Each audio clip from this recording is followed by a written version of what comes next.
18 horas. Notícias de Manaus, Amazonas, Brasil e do mundo. Agora na Mix.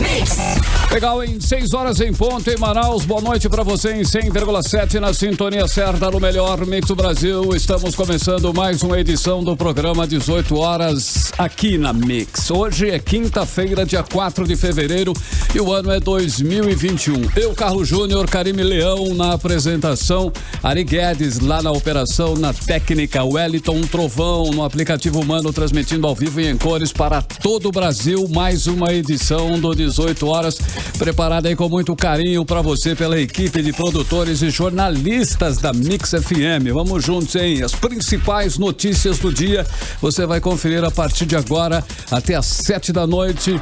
Não é isso, Karime Leão? Exatamente, Carlão. Até às 7 da noite estamos aqui com o programa 18 horas. Muito obrigada pela sua companhia. Você que sintoniza a 100,7 a Mix Manaus. Um salve pra galera do aplicativo humano que nos assiste ao vivo e em cores aqui nos estúdios da Rádio Mix.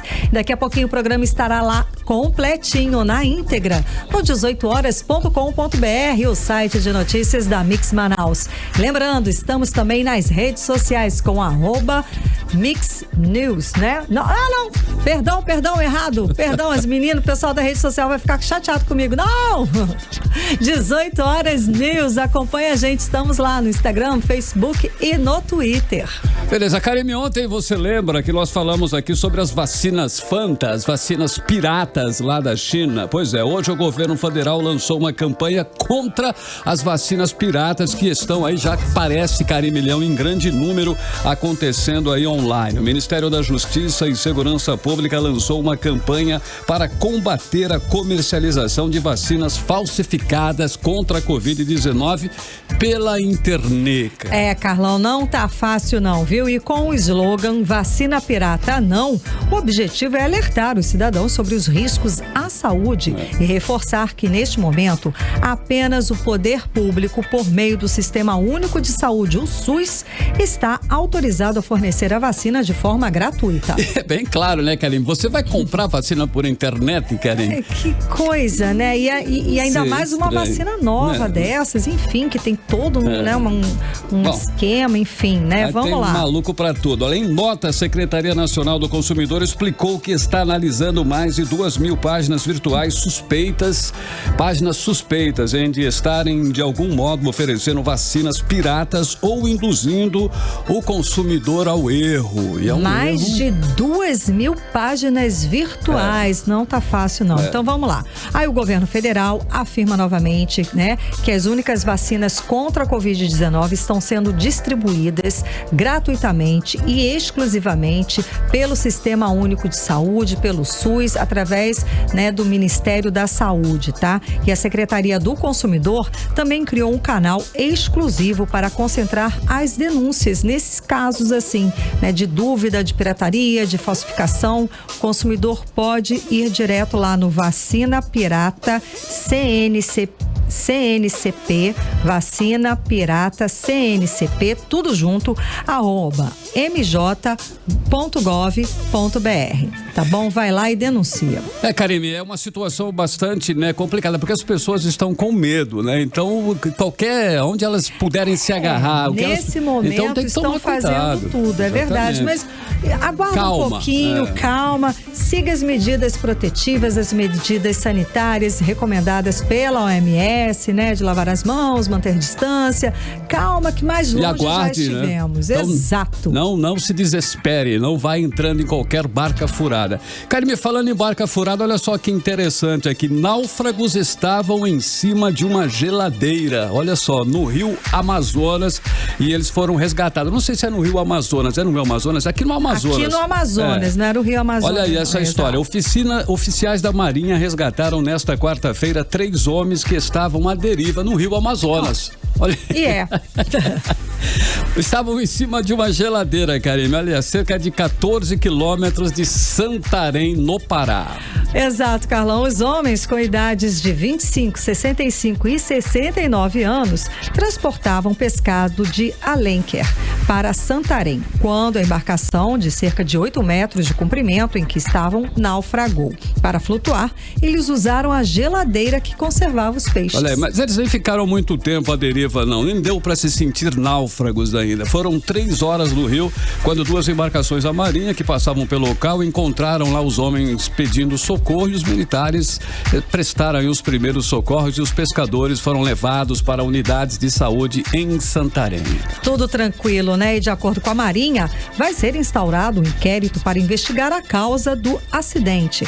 Os navios da Marinha estavam lá na região para fazer a escolta de uma balsa que transportava um tanque com 90 mil metros cúbicos de oxigênio líquido aqui para Manaus, Carlão. 6 horas, 6 minutos, você está no melhor mix do Brasil. A partir de agora até às 7 da noite, as principais notícias do dia, informação para você em mais uma edição do programa 18 horas.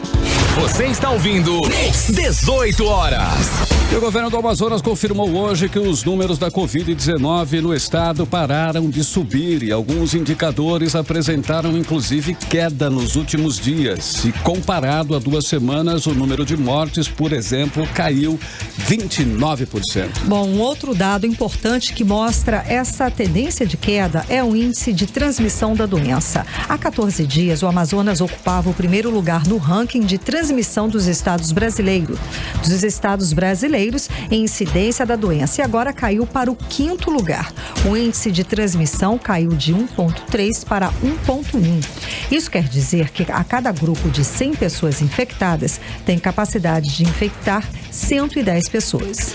O número de pacientes internados caiu de 2.662 no primeiro dia de fevereiro para 2.589 nesta quarta-feira, dia 3. A quantidade de pacientes na fila de espera também apresenta uma ligeira queda. Eram 568 no dia 1º e ontem eram 497. E o governador Wilson Lima fez hoje uma live com a atualização dos números da pandemia e disse que amanhã, sexta-feira, vai anunciar se prorroga ou não o decreto que instituiu o lockdown no estado. A repórter Nathalie Moraes acompanhou o pronunciamento do governador e traz os detalhes pra gente agora.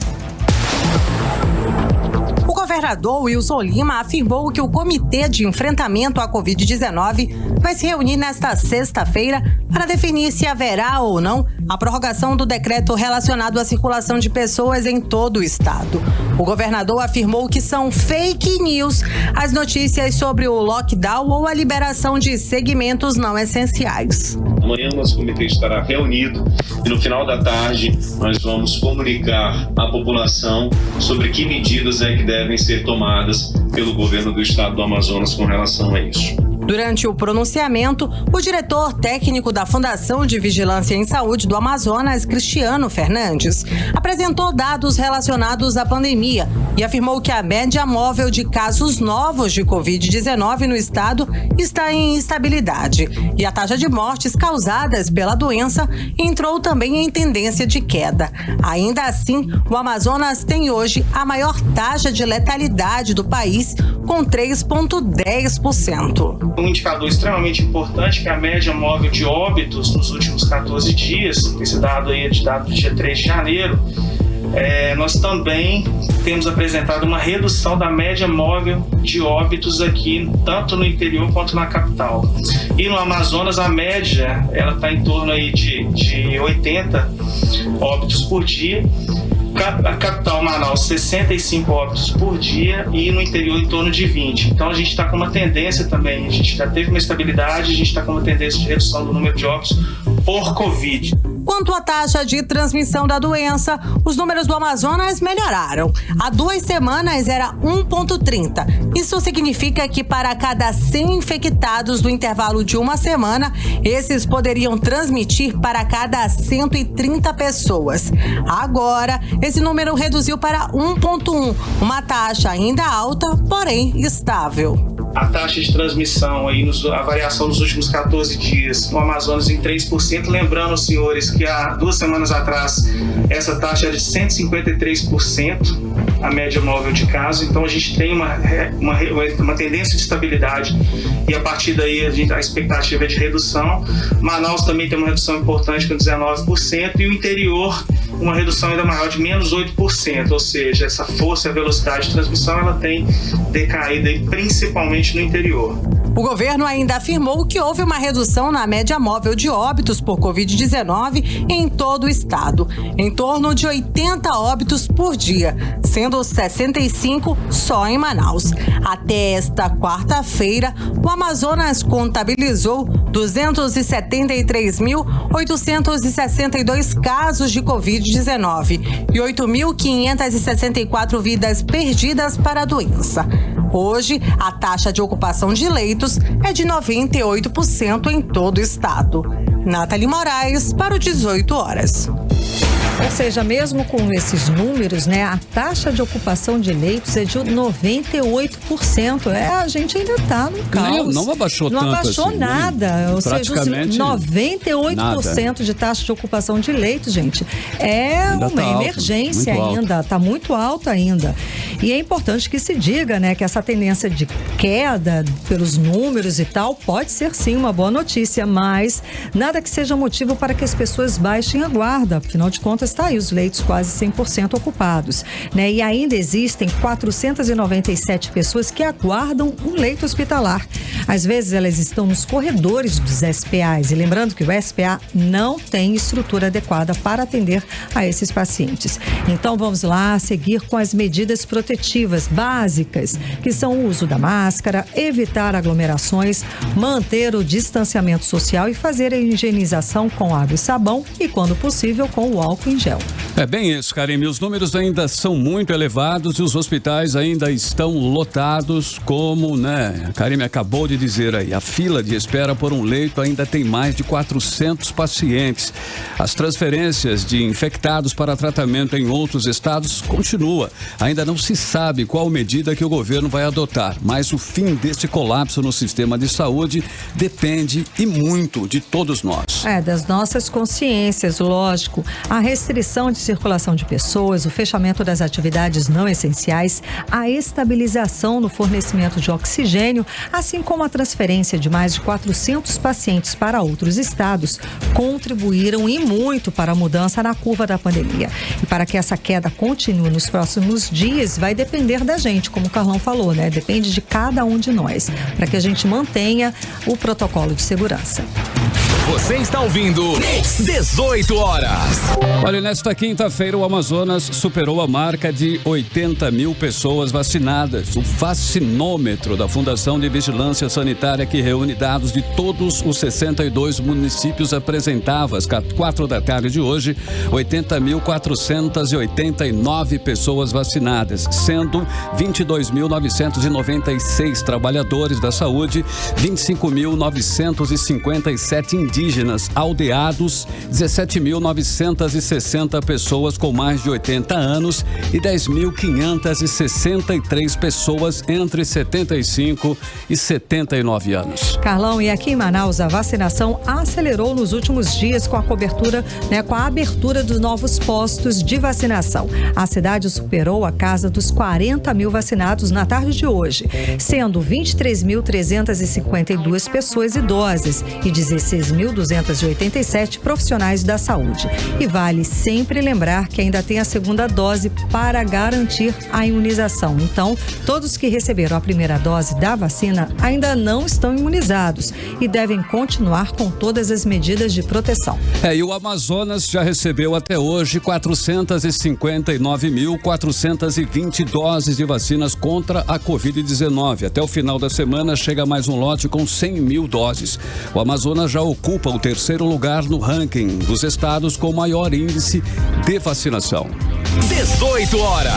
Olha, apesar da queda de alguns números da Covid, muitos pacientes em estado grave ainda aguardam transferência para Manaus para tratamento em UTI. E alguns só conseguem com intervenção da Justiça. Carlão, e ontem mesmo a Justiça determinou a remoção de pacientes graves com a Covid-19 dos municípios de Parintins, Tabatinga, Manacapuru e Itacoatiara. Isso porque nessas cidades não há unidades de terapia intensiva, como a gente sabe, não há uma UTI necessária para pacientes graves da doença. E esses municípios aí já não possuem nem mesmo capacidade de atendimento médico para os novos pacientes.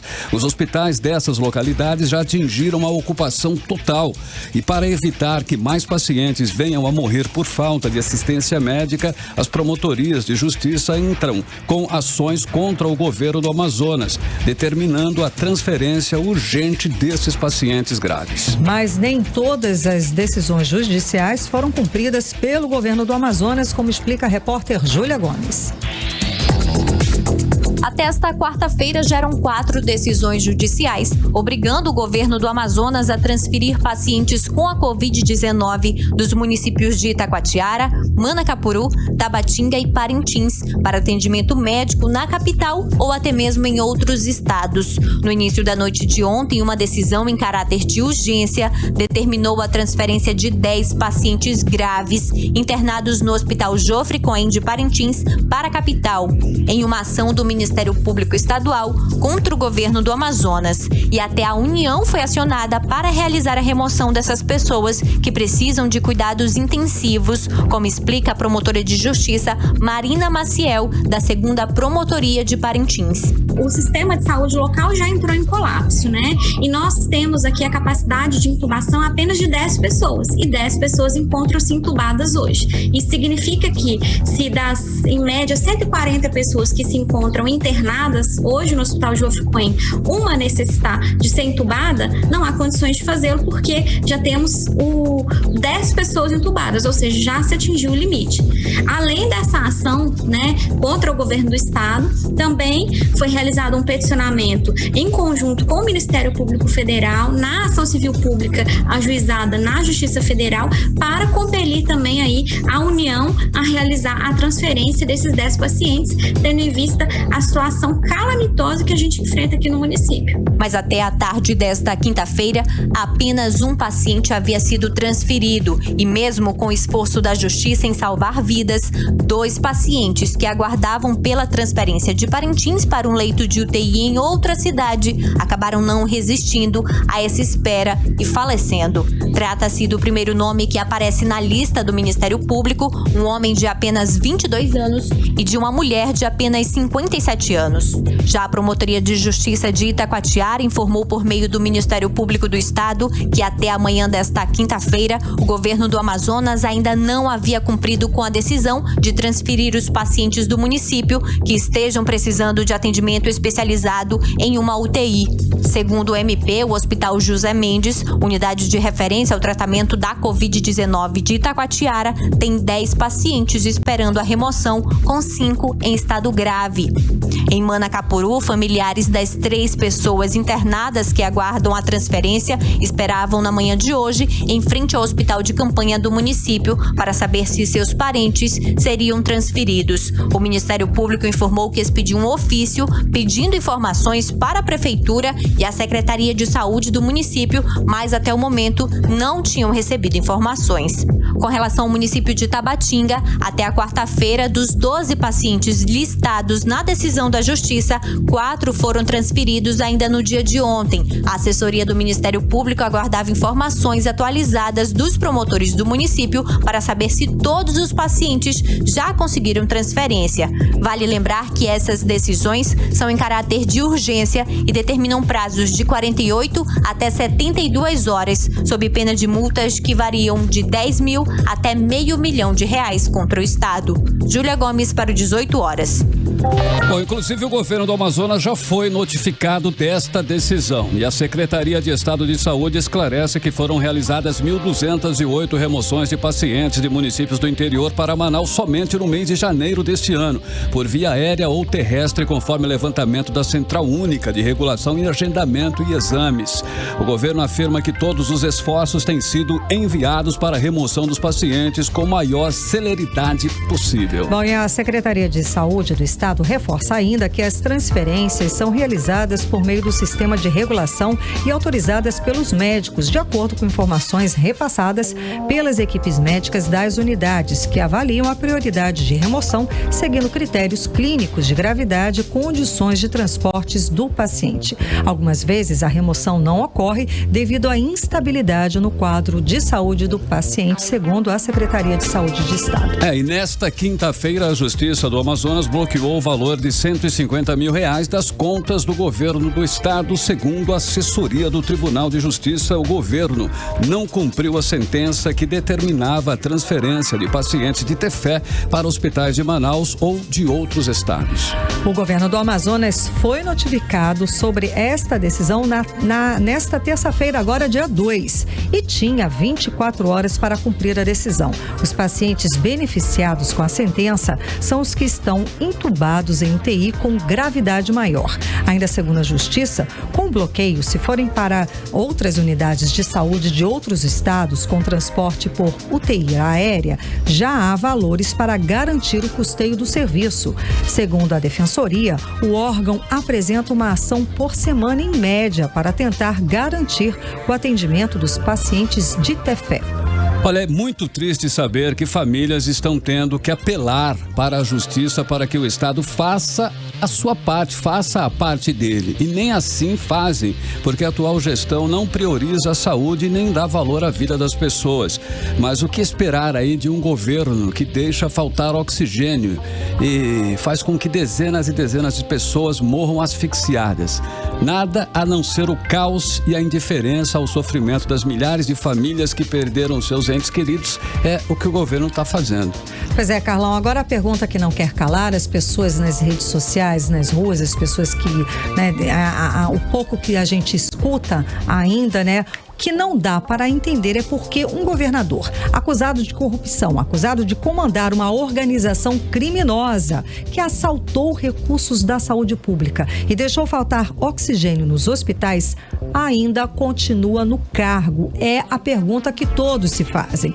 Já era para ter sofrido o impeachment ainda no pico da primeira onda, gente, por muito menos o governador do estado do Rio segue afastado, tá? Ele poderia, aqui no nosso estado, ele deveria ter sofrido isso, ou um afastamento, ou um impeachment, ainda no pico da primeira onda em maio do ano passado. O fato é que quanto mais esse governador fica no comando do estado, mais o Amazonas estará à deriva, entregue aí à sorte. Você está ouvindo 18 horas.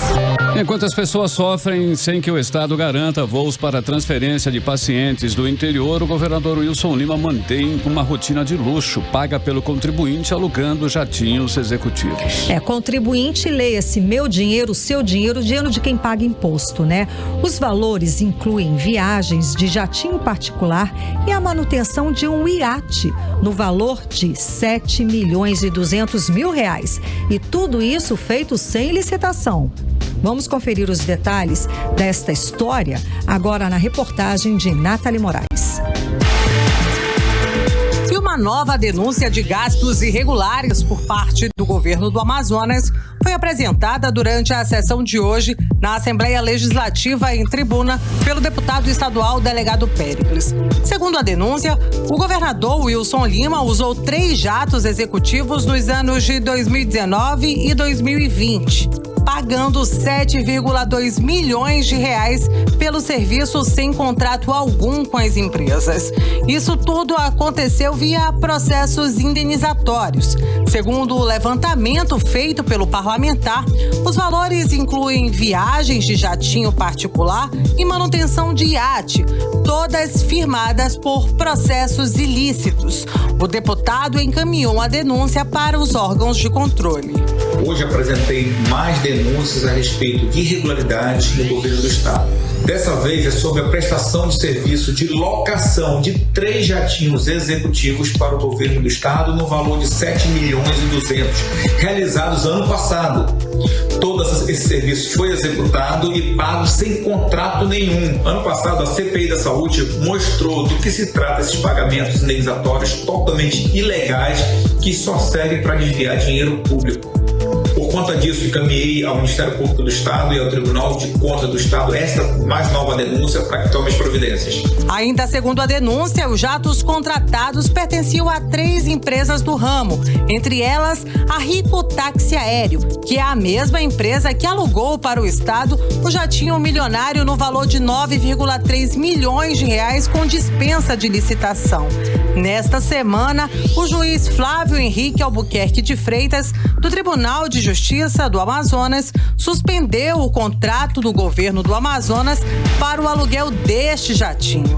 Na decisão expedida ontem, o magistrado criticou a licitação ao mencionar que o Estado vive hoje um caos em meio à pandemia do novo coronavírus, o que resultou na falta de oxigênio e tratamento dos doentes da Covid-19. Na manhã de hoje, voltamos a pedir esclarecimentos à Secretaria de Comunicação do governo e, por meio de nota, o governo do estado afirmou que o governador Wilson Lima não assinou qualquer contrato de aluguel de jatinho e já havia determinado ainda na semana passada que o processo de contratação que estava sendo feito pela Casa Militar fosse revisto.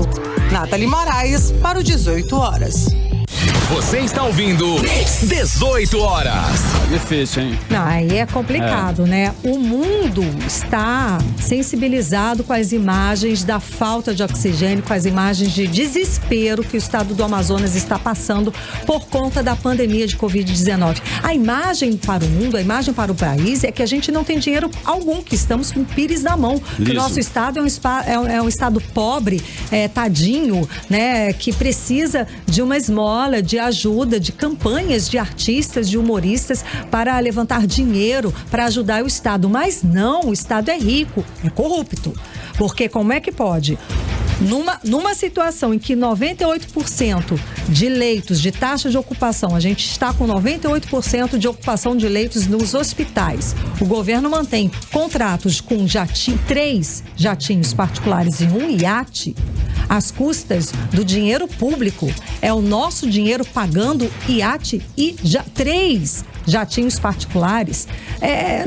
Tá aí, os fatos falam por si. Acho que não tem nem como mencionar, não tem nem como explicar, não tem nem como qualificar uma gestão desta que prioriza o aluguel de iate e 3 jatinhos particulares e deixa as pessoas morrendo asfixiadas por falta de oxigênio dentro dos hospitais. 6 horas e 27 minutos. Boa noite. 18 horas.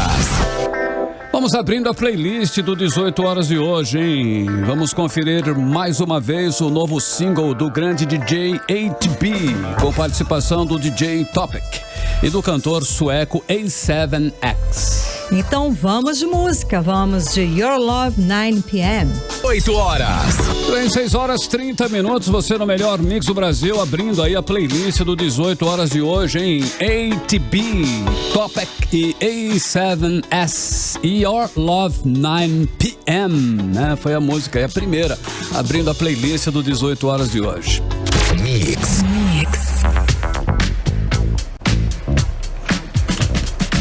Bom, e hoje, 4 de fevereiro, é comemorado o Dia Mundial de Combate ao Câncer. E com o tema Eu Sou, Eu Vou, juntas, todas as nossas ações são importantes. A campanha do Dia Mundial do Câncer destaca a relevância das ações individuais quando somadas para alcançar aí um futuro mais saudável. Exatamente, Carlão. E para falar sobre esse dia, o nosso entrevistado de hoje é o oncologista Higínio Figueiredo.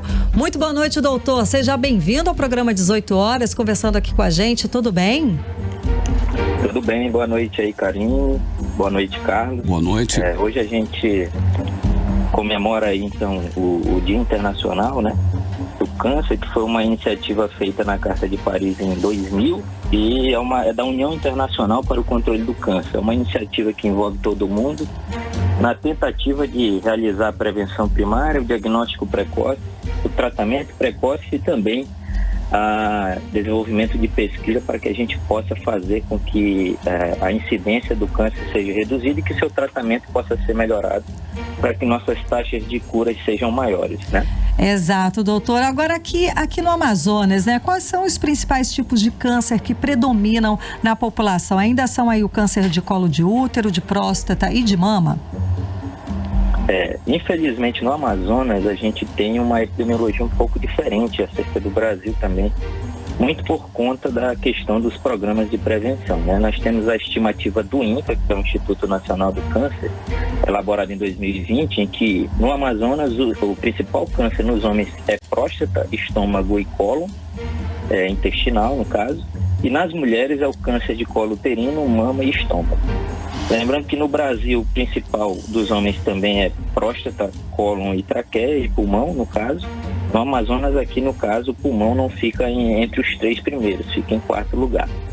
Doutor, já o pulmão... Oi, pode continuar. Só para fazer um preâmbulo um pouco, no Brasil, para vocês terem ideia, no geral, a mama, cólon e colo uterino só é o 3º lugar. No Amazonas, o colo uterino, infelizmente, uma doença totalmente que nós podemos prevenir com os programas de prevenção, com a vacinação, ocupa o 1º lugar. Umas estimativas que são só encontradas em regiões muito pobres, como na África ou na Ásia mesmo. Doutor, o senhor falou aí do câncer do pulmão. Ele já foi um dos campeões, um dos que mais acometiam a população, mas caiu bastante porque caiu também a queda, o tabagismo, né? As pessoas não fumam mais como fumavam antes, não é isso, doutor? Isso, com as campanhas, nas carteiras de cigarro, da mídia, da população, da sociedade, das ONGs, desestimulando o tabagismo, a gente conseguiu reduzir essas taxas mundialmente no Brasil e também no Amazonas. A princípio a gente pode ter uma avaliação de que na população amazonense realmente o hábito de fumar é um pouco menor quando comparado com no Brasil, por isso as taxas tanto no homem quanto na mulher são menores quando comparado com o resto do Brasil. Certo, doutor. Bom, a Organização Mundial de Saúde, ela alerta que se nada for feito nos próximos 20 anos, a expectativa é que o número de pessoas com câncer dobre aqui no país. Procede esse número, essa expectativa? Nos países ricos, o câncer já é a primeira causa de morte, já supera em muitos países as doenças cardiovasculares. No mundo em geral, o câncer é a 2ª causa de morte, ainda perdendo para doenças cardiovasculares. Então, se a gente não tiver programas que possam fazer a prevenção, o diagnóstico precoce e o tratamento precoce, a estimativa de que tenham cada vez mais casos de cânceres novos por ano seja cada vez maior e, consequentemente, as nossas taxas de cura também serão menores, porque o diagnóstico pode ser tardio, a doença avançada, a gente consegue ter taxas menores de cura do nosso paciente, nesse caso. Muito bem, doutor. Então o senhor está afirmando aí, que o tratamento, no início, as chances de cura são quase de 100%. Então é extremamente importante você fazer aí um tratamento precoce para ver, para prever aí a incidência, a possibilidade do paciente ter um câncer. Como ele deve fazer isso, doutor? Primeiramente, Carlos, a gente tem que fazer a prevenção. Uma grande parte dos cânceres a gente pode prevenir com alguns hábitos saudáveis, fazendo os seus exames regularmente nos médicos, tendo uma atividade física para prevenir obesidade, o sobrepeso, evitando alguns hábitos que a gente possa ter, como o tabagismo, o uso de álcool em grande quantidade também. Isso faz com que possam aumentar as taxas de câncer se a gente fizer essa prevenção. Em conjunto com o diagnóstico precoce, indo regularmente ao médico, consequentemente a gente vai ter um tratamento mais precoce e, consequentemente, a gente vai conseguir fazer com que não evolua por câncer e, se evoluir por câncer, fazer um tratamento mais precoce e a taxa de cura aumentar. Okay. Para encerrar, doutor, diante desta pandemia de Covid-19, muitas pessoas tiveram que suspender os exames, esses exames que o senhor falou aí, que é importantíssimo para a gente prevenir, esses exames de rotina. Isso vai impactar no aumento do número de casos graves nos próximos semestres? Como é que o senhor avalia que vai ser daqui para frente essa evolução, se isso vai impactar? Karine, já está impactando no mundo e no Brasil, A gente tem alguns dados em que, a Sociedade Brasileira de Patologia, ela afirma que mais ou menos 200 mil pacientes com câncer estão sem o diagnóstico A Sociedade de Radioterapia, ela divulgou que, num balanço, que o movimento de procura de tratamento reduziu em torno de 20%, e nós que trabalhamos no SECOM, eu no meu caso, no Getúlio Vargas, a gente vê que os pacientes, por medo do Covid, de se contaminar, não estão indo para as consultas, ou então as consultas foram reduzidas em virtude do risco de pandemia, de aglomeração. Consequentemente, as filas para consulta irão aumentar, já estão com filas grandes, em cerca de 2 até 3 meses, e consequentemente esse paciente não vai ter o diagnóstico precoce, não vai ter o tratamento precoce e, consequentemente, ele vai evoluir nesse câncer e pode chegar até mesmo a não ter um tratamento, entendeu? Que é o que a gente menos almeja para os nossos pacientes oncológicos. Então, esse impacto do Covid-19 já está havendo não só no mundo, no Brasil, como no Amazonas também, em grande quantidade. Então, nós teremos aí vários pacientes, infelizmente, com diagnóstico tardio, com os cânceres avançados e com a possibilidade de cura cada vez menor. Ok, doutor. Muitíssimo obrigada pela sua participação, por conversar com a gente hoje aqui no programa 18 horas. Obrigado, Carlos. Obrigado, Karine. Boa noite. Uma ótima noite. Conversamos com o oncologista Higino Figueiredo. 6h38 em Manaus. Boa noite. Você está ouvindo 18 horas.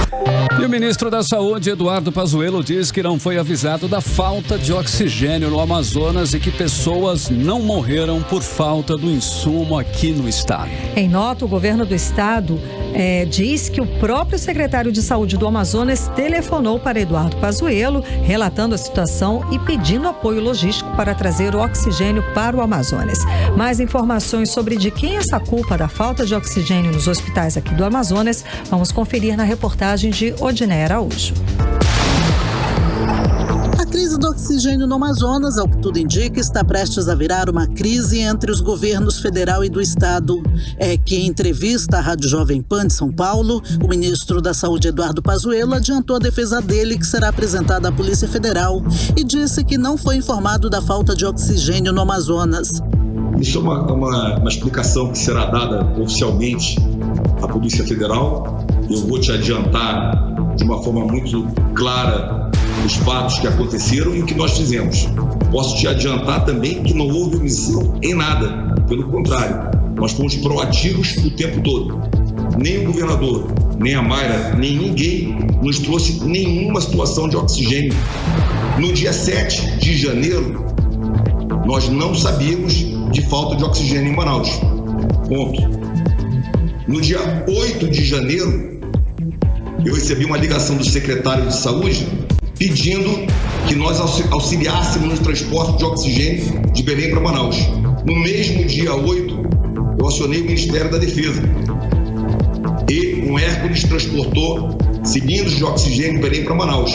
No mesmo dia 8, antes de qualquer informação sobre a falta calamitosa de oxigênio. O Ministério da Saúde nunca foi oficiado sobre falta de oxigênio por White Martins.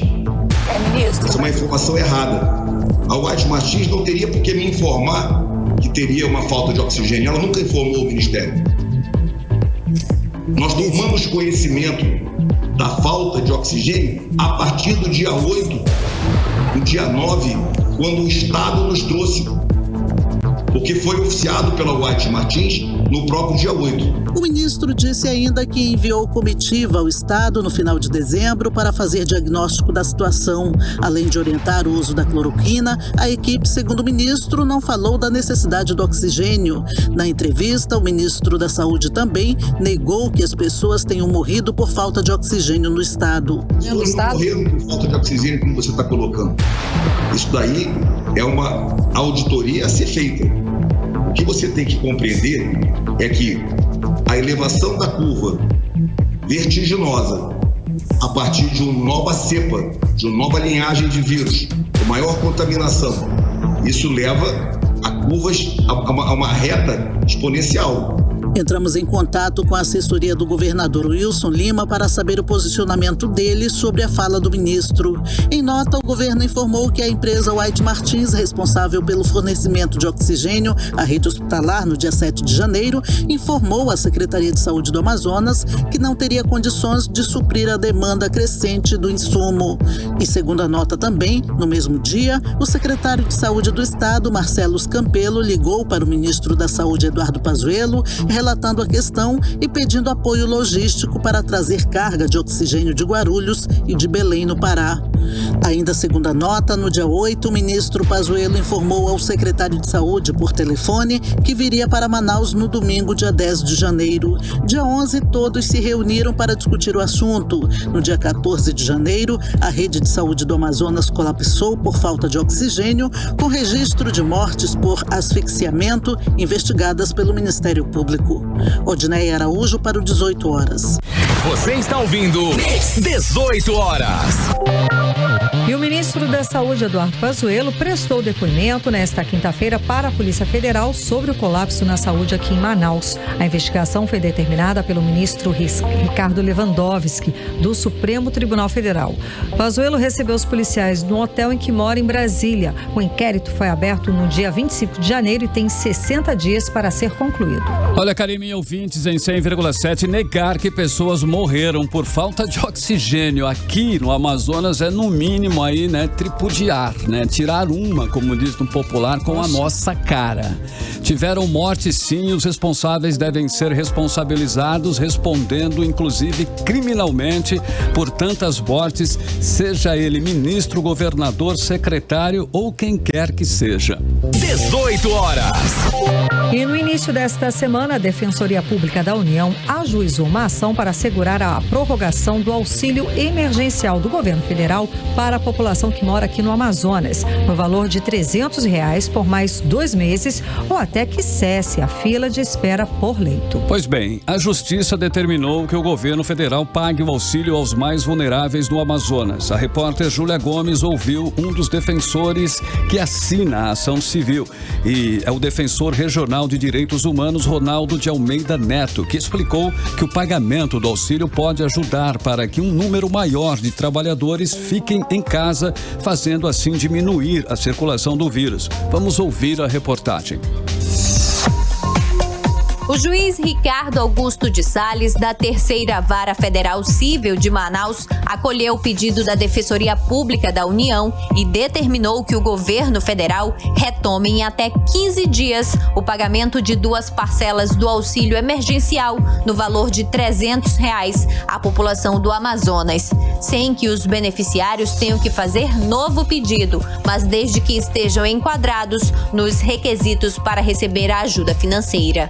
O juiz também estabeleceu multa diária de R$100 mil em caso de descumprimento da ação civil pública, que foi subscrita por defensores públicos federais e também pelo defensor regional de direitos humanos, Ronaldo de Almeida Neto.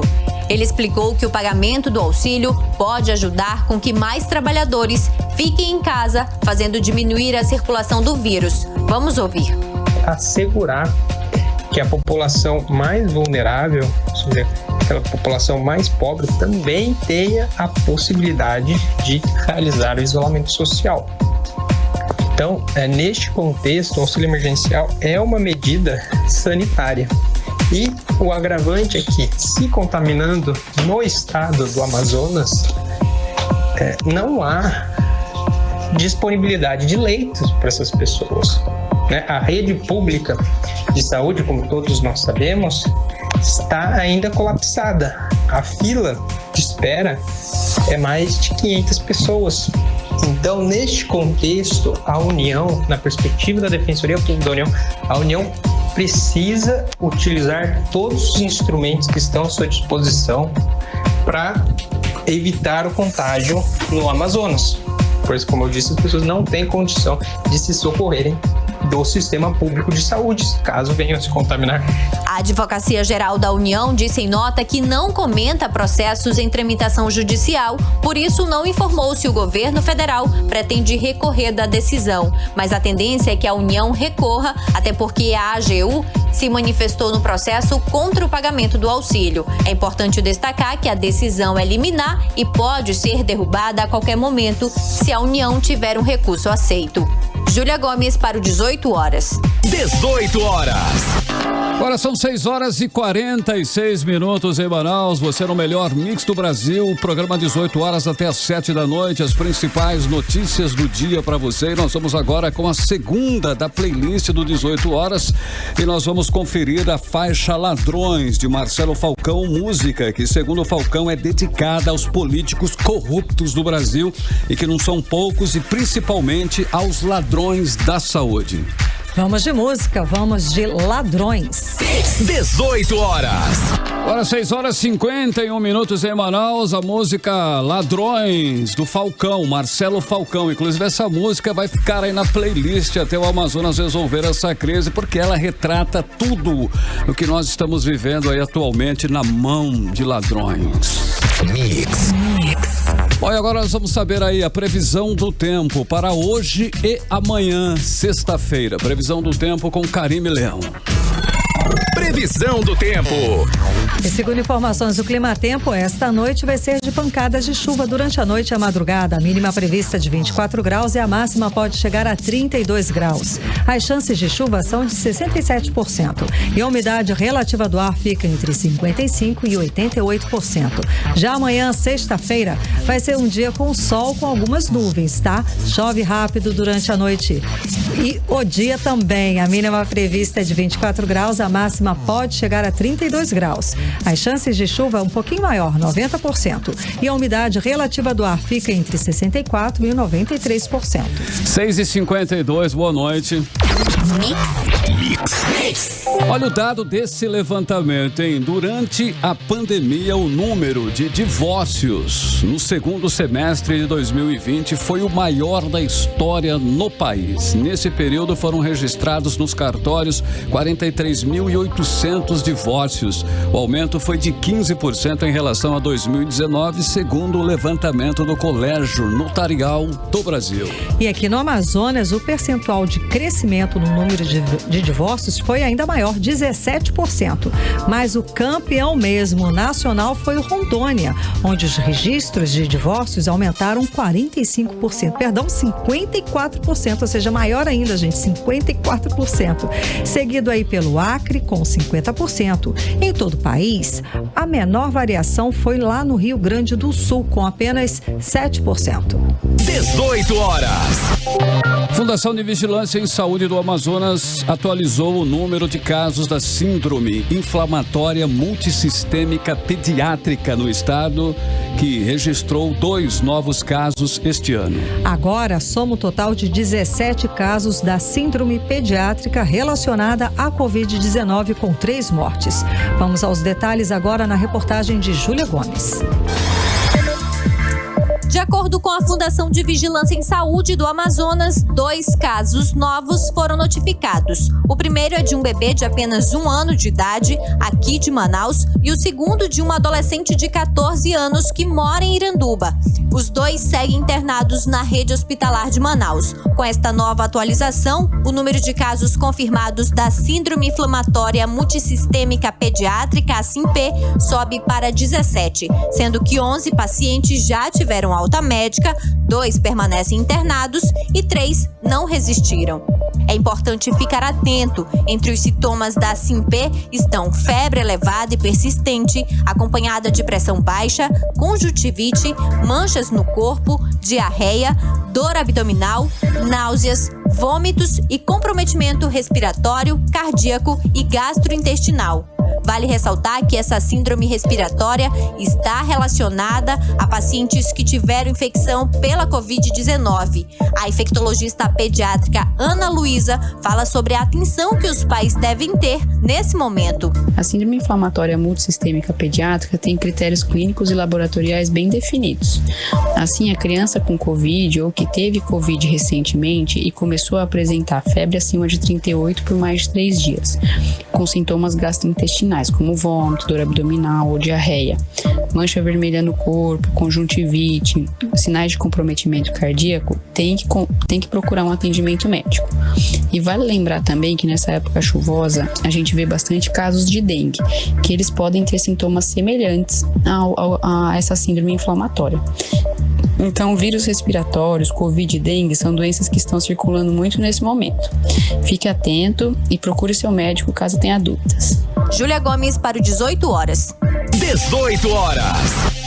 E médicos formados em outros países querem entrar no combate contra a Covid-19 aqui no estado do Amazonas. E o Ministério Público Federal move a ação contra a União e pede a inclusão desses profissionais na linha de frente da pandemia aqui no estado.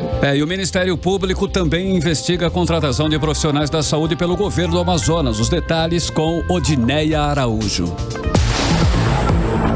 A sobrecarga de trabalho que enfrentam os profissionais da saúde no Amazonas é visível em meio à explosão de casos da Covid-19 nessa segunda onda. Além disso, muitos estão sendo contaminados, aumentando o trabalho de quem permanece na linha de frente da pandemia.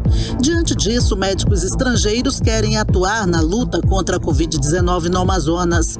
Uma associação formada por quase 100 médicos da Venezuela, Bolívia, Argentina e até mesmo aqui de Manaus, mas que estudaram fora do país, busca apoio para que esses profissionais possam atuar nas unidades de saúde do estado. É o que diz a presidente da entidade, a médica hematologista Marvis Canelones. É muito complicado a gente verificar todas essas situações e não poder fazer nada. E todos nós somos um grupo, principalmente de manauaras, e somos formados em medicina com diferentes especialidades também e capacitados para atuar nesse combate aí do Covid-19. E realmente é bem complicado observar todas essas notícias, pessoas morrendo, falta de médicos, falta de profissionais para poder prestar os mínimos atendimentos às pessoas. Os profissionais são residentes brasileiros, têm registro profissional no país onde atuaram e querem ser contratados com um CRM provisório, mas o Conselho Regional de Medicina não se pronunciou sobre o caso. De acordo com a médica Marvis Canelones, os profissionais não conseguiram se inscrever no Revalida e nem no Mais Médicos pelo Brasil porque o governo federal exige o CRM. Ou seja, a gente tem uma grande quantidade de profissionais aí disponíveis para trabalhar, que conhecem todo o atendimento da atenção básica, da atenção primária, secundária, que estão aí aptos para executar um trabalho belíssimo com a população, principalmente com humanização, que é isso que a população precisa. A gente se sente um pouco incapaz também, mãos atadas. Todos nós somos formados, temos a documentação em dia, aguardando uma oportunidade para poder prestar melhores atendimentos à população. Pensando na disponibilidade desses profissionais e na carência de médicos no combate à pandemia no estado, o Ministério Público Federal entrou com uma ação contra a União, pedindo que médicos estrangeiros sejam contratados para atuar durante a pior crise sanitária do Amazonas. A Procuradora da República no estado, Michele Corbi, diz que o Ministério Público quer que o governo e o Conselho Regional de Medicina deixem de exigir o CRM em caráter excepcional para que esses médicos possam ajudar no enfrentamento da Covid. Esses médicos têm formação em instituição reconhecida no exterior, eles têm um diploma que é reconhecido no país onde eles estudaram. Muitos desses médicos atuaram já no programa Mais Médicos, que levou muitos profissionais, inclusive, para o interior do Amazonas e ainda leva atualmente. Então, considerando que são médicos cuja experiência de trabalho pode ser aproveitada no combate à Covid-19, essa ação foi ajuizada para que a gente aumente o efetivo. A procuradora também diz que já existem decisões judiciais favoráveis para contratar médicos com formação reconhecida no exterior, mesmo que não tenham revalida. Então o judiciário vem reconhecendo essa possibilidade, isso já aconteceu em outros estados e agora nós ajuizamos essa ação perante a Justiça Federal do Amazonas, para que haja essa possibilidade também no estado do Amazonas, nesse momento tão delicado pelo qual o estado passa em virtude virtude da Covid-19. O Ministério Público Federal cita o caso do município de Tabatinga, onde faltam profissionais, embora existam 6 médicos formados fora do Brasil, mas que não estão autorizados a trabalhar por não terem passado pelo Revalida para obter o CRM. O Ministério Público Federal também está investigando, no âmbito da Lei da Improbidade Administrativa, a contratação temporária de profissionais da saúde com recursos do governo federal. Odinei Araújo para o 18 horas. 18 horas. 7 horas em Manaus e agora nós vamos atualizar os números da Covid-19 aqui no Amazonas e no Brasil com Karime Leão. Até o momento, o governo do estado do Amazonas não divulgou a parcial dos infectados e das mortes por Covid-19 aqui no estado. E no Brasil, segundo informações do Ministério da Saúde, o país totaliza hoje 9.339.420 registros positivos para a Covid-19, com 227.563 mortes pela doença. O país soma também 8.311.881 casos de pessoas recuperadas da Covid-19. Agora, 7 horas e 1 minuto, seguimos direto para o editorial 18 horas. Editorial 18 horas. Nesta sexta-feira, amanhã, o governador Wilson Lima deve anunciar a decisão de manter ou não as restrições de circulação de pessoas no estado. O desejo do governador é recuperar um pouco de sua popularidade que nunca esteve tão baixa.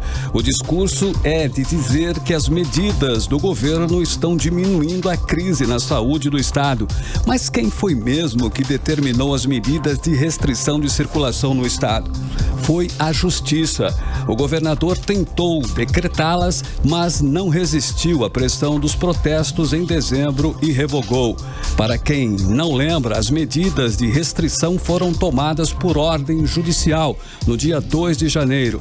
O juiz Leonei Harakian atendeu um pedido do Ministério Público e determinou a suspensão das atividades não essenciais por 15 dias. O governador só baixou o decreto por causa da ordem judicial.